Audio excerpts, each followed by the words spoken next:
Salut à tous, c'est Ilyes, on se retrouve aujourd'hui pour une nouvelle vidéo, la partie 2 de l'analyse de l'UFC 263 et j'ai comme d'habitude maintenant, vous commencez à le connaître, Patrick Abirora qui me joint pour analyser le co-main event et puis le co-main event on va dire de cette UFC 263. Patrick, comment tu vas?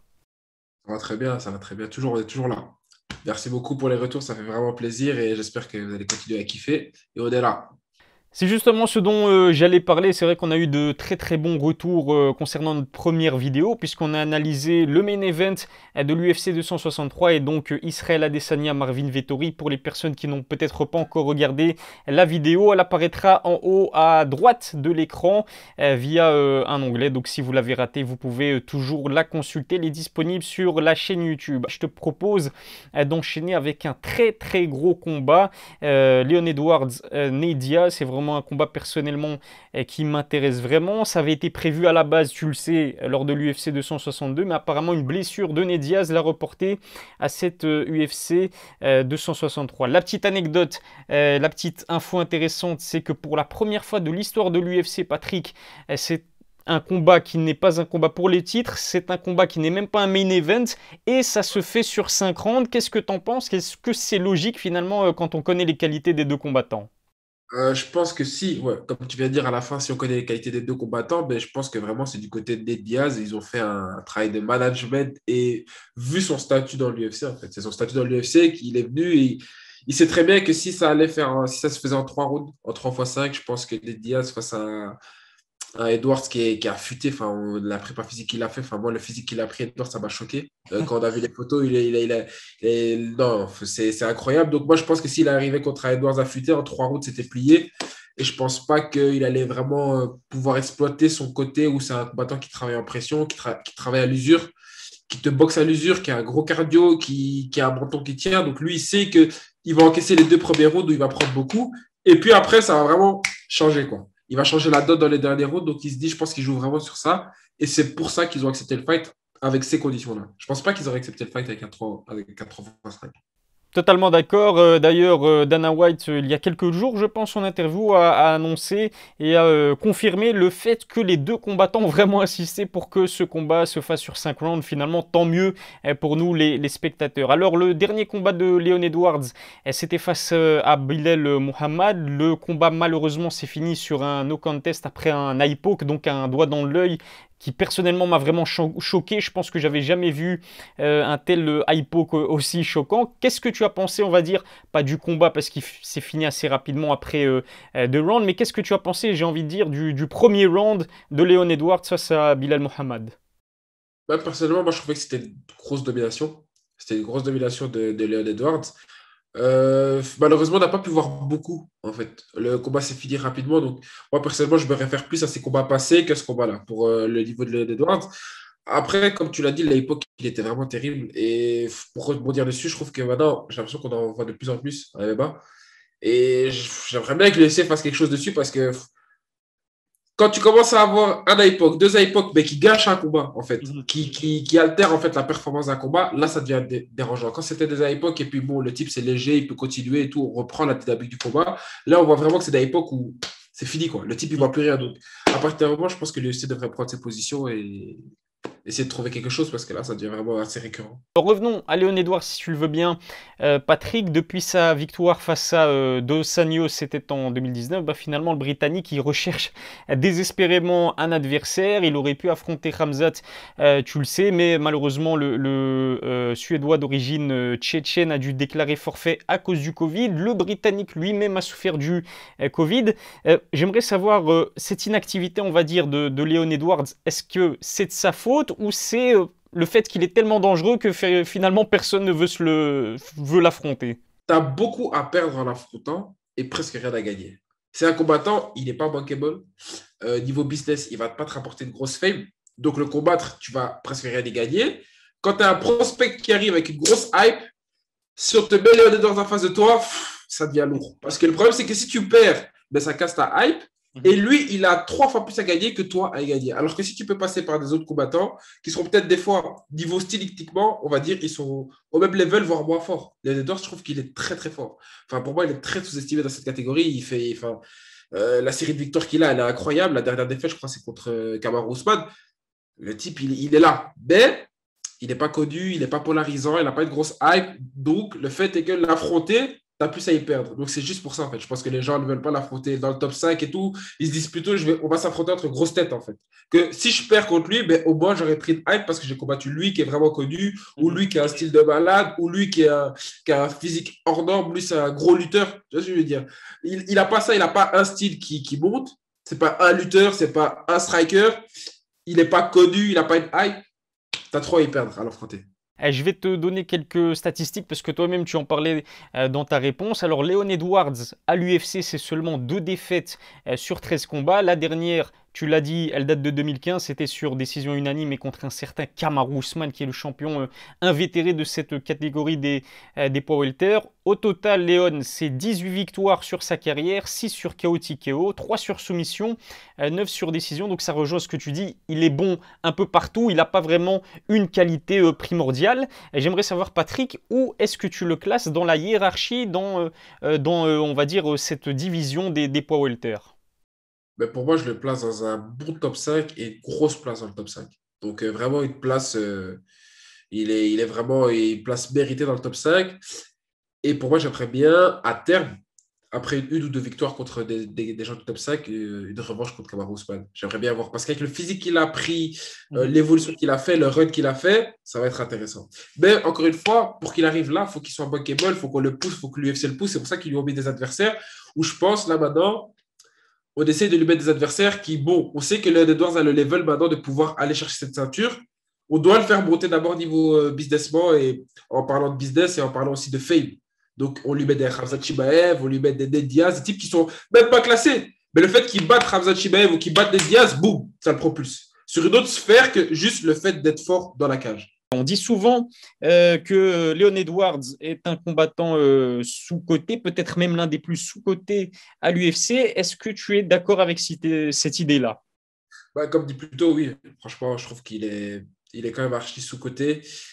C'est compréhensible, mais c'est dommage. Parce que si on a l'esprit en fait old school et art martial, et vraiment on peut se dire, ouais, c'est dommage, le type, regarde ce qu'il fait dans la cage, regarde les statistiques, regarde ses victoires. Mais on est en 2021, on vient de voir avec l'exemple parfait avec Logan Paul et Floyd Mayweather. Le type a pris 20 millions alors qu'il est 0-1 en boxe. Donc, il y a ce. En fait, il faut être entre la nouvelle génération, où on va vraiment loin avec les réseaux sociaux, où on peut s'inventer, être n'importe qui et prendre plus que n'importe qui, et être entre l'ancienne génération. Il faut trouver un juste milieu. Se vendre, mais en même temps gagner. Et là, pour l'instant, les Edwards, ils gagnent sans se vendre. Mhm. Il y a un petit déséquilibre. Et moi, je trouve que le moment où il va prendre cet équilibre, ben là, il va monter. C'est comme Connor, en fait. Connor, il s'est vendu et en même temps, il gagnait. Mais là, maintenant, il se vend, mais il perd. Donc, on voit le déséquilibre qui est en train de se créer. De l'autre côté, donc c'est l'inverse. Pour Nedia, c'est vrai que souvent on dit lui, ou en tout cas ses détracteurs disent que c'est un combattant surcoté. J'espère que les fans de Ned Diaz ne m'en voudront pas de dire ça, mais c'est la vérité. Il y a beaucoup de ces détracteurs qui le considèrent comme surcoté. Pourquoi? Eh bien, parce qu'il se base sur son bilan à l'UFC qui est de 15 victoires pour 10 défaites. Pourtant, il fait partie vraiment des superstars de l'organisation. Pour quelle raison, Patrick?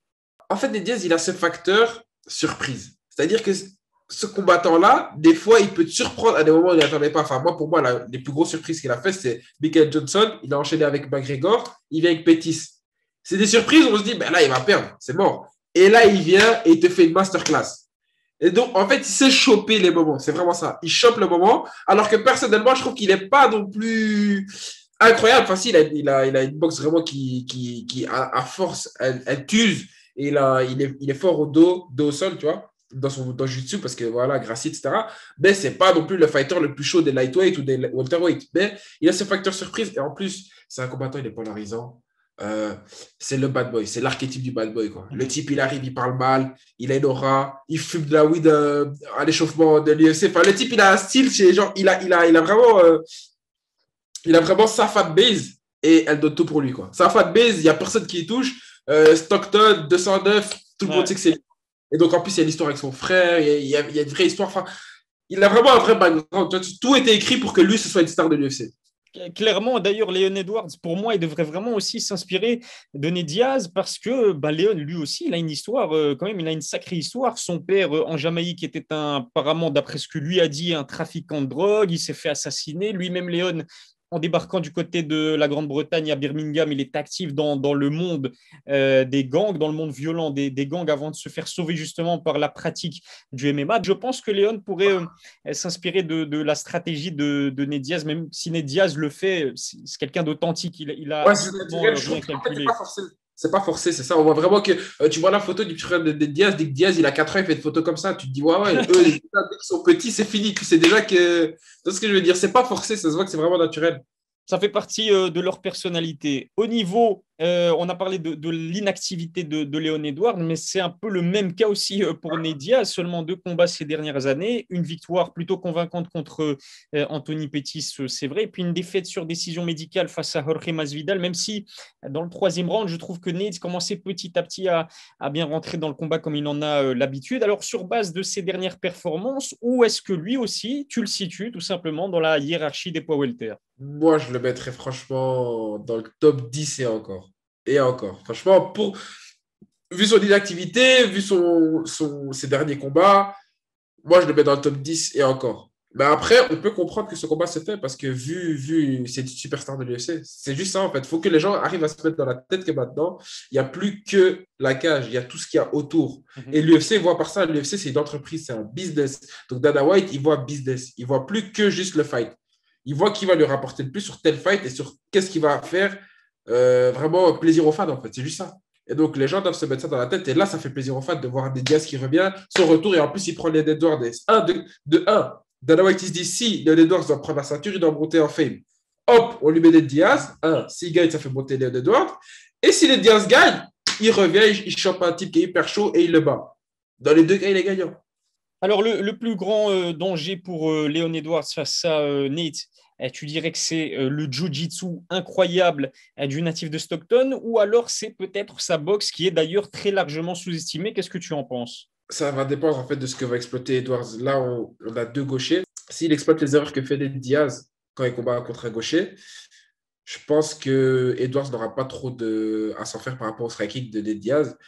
Par contre, il va falloir voir si Diaz arrive et qu'il met une grosse pression dès l'entrée de jeu. Si Diaz arrive avec une volonté, une grosse pression directement, il commence à travailler son travail de sape et d'usure et qu'il garde Edwards contre la cage, là, ça peut risquer d'être plus compliqué. Après, au sol, ça dépend comment on va shooter, en fait, Edwards. S'il arrive et qu'il shoot et qu'il se retrouve dans la garde de Diaz, bon, c'est comment Diaz serait dans sa garde, il est très à l'aise au sol, dos au sol. Alors, quand on pense à Ned Diaz, ce qui vient tout de suite à l'esprit, c'est non seulement son cardio exceptionnel, bien Ouais. évidemment, c'est aussi son menton solide, comme l'acier, tout le monde le connaît. C'est ce qui fait la renommée de Ned Diaz en tant que combattant. Mais ce qui marque aussi à chaque combat, c'est le fait qu'il finisse en sang, finalement. À chaque combat, il finit en sang. C'est dû à quoi cette fragilité? En fait, c'est quelqu'un qui a pris beaucoup de coups, qui a pris vraiment beaucoup de coups, et je pense qu'il s'est ouvert au même endroit assez souvent. Donc, on peut remarquer à l'arcade, il a plusieurs coupures, et je pense qu'il y en a qui sont vraiment récurrentes au même endroit, ce qui fait que la peau est devenue beaucoup plus fragile et qu'elle a du mal à cicatriser. Juste simplement ça, je pense que c'est pour ça que ça se trouve tout le temps. Et c'est un peu impressionnant parce qu'on le voit toujours à la fin d'un combat en sang en train de crier. Ah, comme ça. Donc voilà quoi. C'est sûr et certain que sur ce combat-là, il va aussi finir ensemble, peut-être même au Ouais, premier round, parce qu'on sait que Léon Edwards, c'est un striker précis et il adore les coups de coude, l'idéal pour faire saigner Ned Diaz au final. direct, je pense que ça va. Et s'il est intelligent et qu'il va chercher l'ouverture et qu'il décision médicale et il finit ça vite, clean, je pense que les Edwards est capable de faire un truc comme ça. De l'ouvrir avec un coude et puis de frapper dessus et hop, décision médicale, hop, il prend sa victoire tranquillement. Je l'ai revu il n'y a pas très longtemps, ce combat face à Dos Anjos de la part de Léon Edwards. Il me semble qu'à partir du deuxième round, l'arcade de Raphaël était ouverte, elle saignait abondamment. Heureusement, le médecin a pu rapidement la refermer parce que Léon s'était concentré dessus avec Ouais, ses c'est ça. coups, notamment en sortie de clinch. Donc peut-être que ça peut arriver face à Nate. Ouais, il est intelligent. Je trouve que c'est un combattant assez intelligent, assez vicieux dans sa manière de combattre, assez létal, assez efficace. Lui, il va vraiment à l'efficacité. Il ne cherche pas des gros KO, il ne cherche pas des grosses soumissions, mais efficace. Donc, s'il voit une ouverture, il va y aller. Ned Diaz, ce qui est sûr, c'est qu'aujourd'hui, il fait partie des véritables vétérans de l'UFC, commence à prendre un peu d'âge, hein, on peut le dire. À 36 ans, c'est normal. Alors, on a eu Cowboy Cerrone, Tony Ferguson, récemment même Jorge Masvidal qui ont pratiquement le même âge que Nate, essuyé de lourdes défaites. Pour toutes ces raisons-là, Patrick, est-ce que tu dirais qu'on peut quand même s'inquiéter légèrement ou même assez de manière importante pour Nate Diaz sur ce combat face à un adversaire beaucoup plus jeune, 29 ans pour Leon Edwards? En fait, pour moi, chacun a son vécu, chacun a sa carrière et chacun a son, comment il la gère en fait. Chaque athlète est différent. Comme on l'a vu, Nate Diaz, il a un gros menton, il a essuyé plusieurs guerres, mais c'est pas un facteur que, puisqu'il a essuyé plusieurs guerres, ben maintenant il va venir, il va prendre une droite, il va tomber. Moi, je pense plutôt qu'on va savoir quand il va devoir s'arrêter, quand le mental ne sera plus là. Et c'est le physique, ou c'est peut-être d'autres raisons qui vont vouloir le faire combattre. Comme McGregor, en fait. On a l'exemple parfait où McGregor, il avait la hargne, il combattait avec la rage. Maintenant qu'il a l'argent, il combat juste pour l'argent, on dirait. On ne va plus avoir cette envie, et là, ça devient dangereux. Parce que le type en face de toi, il a envie de t'arracher la tête. Il est là. Il est là à 100%, c'est pas de la danse, c'est pas je veux dire, un amusement. Les gens sont vraiment là, c'est des jeunes lions, ils veulent la ceinture. Alors que toi, tu arrives en superstar, tu viens juste pour ton billet, le type en face de toi, il s'en fiche du billet, lui, il veut t'arracher la tête. C'est ce que je veux dire. Donc, à partir du moment où Nate Diaz n'aura plus le mental et viendra combattre que pour l'argent, là, on verra une différence. Mais si ça reste le warrior qu'il est, pour moi, je ne pense pas que le facteur âge est quelque chose parce qu'il a une condition physique incroyable. Leon Edwards reste quand même sur un excellent bilan à l'UFC, 8 victoires consécutives, un no contest, c'était face à Bilal Mohamed et puis une seule défaite depuis 2015 contre Kamaru Usman. Il est plus jeune, il est plus puissant que Nate, il est aussi plus imposant. On sait que lui c'est un poids welter naturel contrairement à Nate qui se situe entre les poids légers et les poids welter. Patrick, est-ce que tu dirais que Leon c'est finalement l'adversaire ou l'un des adversaires les plus dangereux de la carrière du natif de Stockton?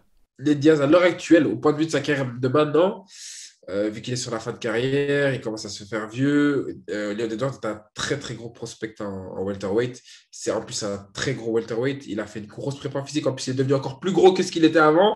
Il est sur un run incroyable. Je pense que oui. Mais après, Nate Diaz a déjà fait face à des gros adversaires qui étaient des gros prospects du moment et a répondu présent. Donc moi, pour moi, ce combat, ça reste à voir. Ça va être un combat très très intéressant. J'ai vraiment hâte de le voir, quoi. Il est souvent sous-estimé, Nate, et il arrive pourtant souvent justement à nous surprendre. Surprise, surprise. On passe au pronostic, Patrick. Allez, je te demande qu'est-ce que tu penses de ce combat-là. Vas-y, dis-nous ce que tu penses de ce combat-là, à quoi on peut s'attendre. Ça va être un combat à deux sens. Soit on a des Diaz qui arrivent, il est remonté comme jamais, comme quand il est revenu face à Pettis ou comme quand il voulait son combat contre McGregor, et il arrive et il te montre que je suis là, j'ai un gros mental, je vais avancer, je vais faire de la pression, je vais prendre des grosses droites. Je vais prendre des gros coups, je vais tomber peut-être, ça va me chambouler, mais pote, je vais être devant toi tout le long. Tout le long, tu vas voir devant toi. Et à la fin, ça va te briser. Tu vas briser quelque part. Et je vais utiliser cette faille. Et s'il travaille à l'usure, etc., il peut créer la surprise. Et comme je l'ai dit tantôt, Nate Diaz a ce facteur surprise qui est incroyable, où il y a des combattants, comme Donald Cerrone, c'est un combattant qui compte on va dire, des adversaires moyens, il fait des masterclass. Mais dès qu'on lui mettait un adversaire vraiment où on disait là, on va voir le tournant de Donald Cerrone, eh ben là, directement, ça se brisait. Eh ben, Nate Diaz, j'ai l'impression qu'il peut être capable de perdre contre un adversaire du top 20, top 30. Mais tu vas lui mettre un type du top 10, top 5, il va te sortir une masterclass. Genre, le type, il arrive, il est remonté de fou. Donc, c'est ça, ce facteur surprise, comme je disais. Mais sinon, ça, c'est le premier cas de figure, mais assez utopique. Personnellement, moi, je vois plutôt, franchement, Edwards gagner de façon d'une domination. Franchement, domination, que ce soit en striking, que ce soit dans la lutte, que ce soit dans le contrôle à la cage, que ce soit dans le centre du ring, que ce soit au sol. Il ne va pas se mettre en danger, il ne va pas faire des choses débiles. Edwards, c'est un combattant très, très, très intelligent, très, très efficace. Et moi, je vois un grand nettement dans le troisième round. TKO. De Edwards. Très intéressant, moi je vais aller encore plus loin, je sais que je vais en choquer plus d'un, c'est sûr et certain. Si je me trompe, on va me terminer dans les commentaires, mais c'est pas grave, j'assumerai. Je ne sais pas pourquoi, mais je sens vraiment un résultat choquant pour ce combat-là, et je sens que Leon Edwards, avec un high kick, peut surprendre Nate, comme on l'a vu face à Josh Thompson, comme je t'en parlais justement avant d'enregistrer la vidéo, mais le seul chaos technique de Nate est intervenu face à Josh Thompson, qui avait surpris Nate en fait avec un high kick. Il s'y attendait pas, et ensuite Josh en a profité pour le terminer. Ben moi je pense que le high kick de Leon Edwards est assez rapide et puissant pour surprendre Nate, et peut-être le mettre KO au troisième round. Alors, moi, franchement, là, on défend ça. Là, je tiens à dire que franchement, mettre KO Nate out, cold, c'est chaud. Franchement, sur un high kick, franchement, je ne le vois pas. Franchement, là, c'est très, très précis. Franchement, si tu réussis, là, les gens ils vont t'appeler Mystic Mac numéro 2, je sais pas. C'est direct, hein, direct, là, on te donne la couronne direct. C'est clair. Voilà en tout cas pour nos pronostics pour cet Edwards Diaz. On va passer cette fois-ci au co-main event hein, entre Deiveson Figueiredo et Brandon Moreno. C'est vraiment une soirée, cette UFC 263 Incroyable. incroyable. Hein. Franchement, je pense que j'attends même presque plus Davidson Figueiredo Moreno que le reste parce que ces deux-là, c'est du feu, quoi. C'est vraiment du feu. Bah, c'est clairement ça. D'ailleurs, là, c'est un rematch, c'est-à-dire qu'au premier combat, ben, tu parlais de feu, ben, on a eu vraiment une explosion de toutes parts, hein, que ce soit de la part de Figueiredo, que ce soit de la part de Moreno. Le combat qui s'est passé il y a quelques mois, c'était en fin d'année 2020, eh bien, il a été classé deuxième des meilleurs combats de l'année par l'UFC sur son site, c'est mérité. Amplement mérité, franchement. 2,57 qui avait l'envie, qui était là. Figueiredo, il voulait écrire l'histoire. Il voulait écrire l'histoire 21 jours après il avait obtenu le titre 21 jours avant, si je me rappelle bien. C'est ça, il Il, avait défendu son titre 21 jours il avant. venait de défendre, etc. Et Moreno fightait sur la même carte. Et 21 jours après, il serait. Oh non, c'est incroyable. Incroyable. L'histoire est incroyable. Le fight est incroyable. La performance est incroyable. Tout y est, quoi. C'est vraiment des monstres. D'ailleurs, le premier combat, il a été tellement spectaculaire et serré ben, que les juges n'ont pas pu les départager tout simplement. Ça s'est fini sur une égalité majoritaire. Donc, Deiveson Figueiredo a conservé son titre, mais ça reste une égalité tout simplement. Est-ce que cette décision, tu la trouves logique ou peut-être que tu voyais l'un ou l'autre au premier combat se détacher un petit peu? Je la trouve logique. Mais après, à mon sens, je voyais un peu plus Figueiredo gagner. Enfin, l'emporter, en fait, j'ai l'impression que quand Figueiredo touchait, ça faisait vraiment plus mouche que lorsque Moreno frappait. Parce que Moreno, j'ai l'impression qu'il faisait beaucoup de volume, beaucoup de frappes, mais c'était un peu plus vite que les frappes de Figueiredo. On le voit comme quand il a connecté Benavidez. C'est incroyable. Je veux dire, j'ai l'impression que c'est à 57, il frappe comme à 66, quoi. Les deux hommes, t'en as parlé, s'étaient imposés tous les deux dès le premier round, 21 jours avant de s'affronter pour la première fois, ce qui est d'ailleurs, soit dit en passant, un record pour une défense de titre.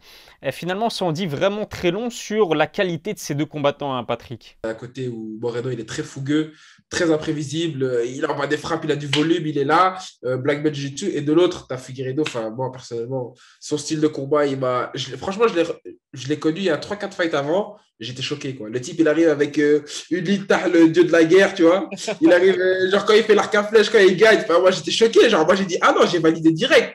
Le type, il regarde même pas, il envoie des droites, il met même pas sa garde, j'ai dit, non. Enfin, c'est pas un 57. Enfin, j'avais plus de 57 qui faisait autant de show depuis Dimitrius Johnson. Après lui, je sentais qu'un peu, ça descendait un peu chez 57. Et là, il a redonné du feu et la catégorie, elle a on fire, quoi. Ah, il est vraiment impressionnant. D'ailleurs, tu en parlais, la puissance de Deiveson Figueiredo, elle est incroyable pour sa catégorie. En plus de cela, il est vraiment complet. Hein. On témoigne de ses 9 victoires sur KO TKO, 8 sur soumission quand même. Et puis du côté de Brandon Moreno, lui, on peut plus l'associer à un pratiquant de Jiu-Jitsu expérimenté avec sa ceinture noire. Mais attention, quand même, on peut le dire, il a fait jeu égal avec le Brésilien en striking au premier combat. À qui est-ce que tu donnes l'avantage justement sur ce rematch? Si Figueiredo fait les ajustements, je pense qu'il peut le connecter, comme il a fait avec Benavidez. Donc moi, personnellement, il a le knockout power, il a, c'est clair et net, il l'a. Donc s'il vient avec un game plan carré et qu'il n'est plus en mode dans l'euphorie du combat. Là, j'ai l'impression qu'il était un peu dans l'euphorie du combat, le combat s'enchaînait et lui, il kiffait ça parce qu'il kiffe vraiment en fait les guerres. Genre, on voit sur son visage qu'il sourit quand il prend des patates, genre un peu à la Masvidal quand il fait des bisous, quand il prend des droites, enfin, c'est incroyable. Donc on voit qu'il kiffe la guerre et qu'il vient euphorique et qu'il en perd un peu son game plan en mode c'est pas grave, je vais pas tomber, je sais que je vais pas tomber, donc je vais enchaîner. Alors que là, s'il vient en mode carré, vraiment, stab, boum, il connecte une fois, je pense que ça peut être vraiment plié. Ben après, sinon, Moreno, parce que je pense pas que Moreno a les armes pour gagner ce combat-là, honnêtement. Peut-être que je m'avance un peu, peut-être qu'on sent que j'aime un peu plus Figueiredo. Vous m'en excuserez, mais personnellement, je sais pas pourquoi, mais là, je sens un KO de Figueiredo et je le sens conserver cette ceinture de 57 pendant longtemps. Et même, je m'avance peut-être, hein, mais vu qu'il a déjà loupé des pesées, vu que c'est un gros 57, aller faire un run de 60 chez les 75, ça ne m'étonnerait pas. Pour ma part, je vois aussi une victoire du Brésilien, mais sur décision unanime. Donc je le vois quand même surclasser Brandon Moreno, mais je ne le vois pas mettre le Mexicain KO, parce que les Mexicains, on le sait, ils ont vraiment un menton très solide. La preuve, on parlait de Ned Diaz juste avant. Donc voilà, pour moi, ce serait une victoire sur décision unanime pour Deiveson Figueiredo. Merci en tout cas, Patrick, pour ton analyse. Tu as été brillant comme les dernières fois, tout simplement. Merci aussi à toutes les personnes qui nous ont suivis et qui ont ont commenté la précédente vidéo. Vous pouvez bien évidemment nous donner vos propres pronostics sur celle-ci. Ça se passe dans la barre des commentaires. N'oubliez pas de suivre la chaîne YouTube, de vous abonner à ma chaîne YouTube, d'activer la cloche pour recevoir les notifications. Puis n'oubliez pas aussi de vous abonner au compte Instagram de Patrick qui se trouve juste en dessous de son profil. Là, les gars, juste là. Mais en tout cas, merci beaucoup. Franchement, ça me fait plaisir les retours qu'on reçoit. Je vois beaucoup de retours, beaucoup de commentaires et ça me fait très très plaisir. N'hésitez pas à venir me suivre sur Instagram, m'envoyer un message, me dire que c'était vous sur YouTube avec les commentaires. On pourra échanger, je suis ouvert à tout le monde. Et désolé pour aujourd'hui si je parlais légèrement du nez. Je suis allergique au pollen, donc ceux qui connaissent, vous savez comment je souffre. Donc voilà, j'espère que vous allez vraiment kiffer. Pas très, trop noter c'est léger accent. Merci encore une fois à toutes les personnes qui nous suivent. On se retrouve bien évidemment une prochaine fois pour une autre analyse. Cette fois-ci, ce sera pour l'UFC 264 avec notamment la trilogie McGregor-Poirier. D'ici là, je te souhaite de passer une bonne soirée. À la prochaine, Patrick. À la prochaine, l'équipe. Ciao, ciao.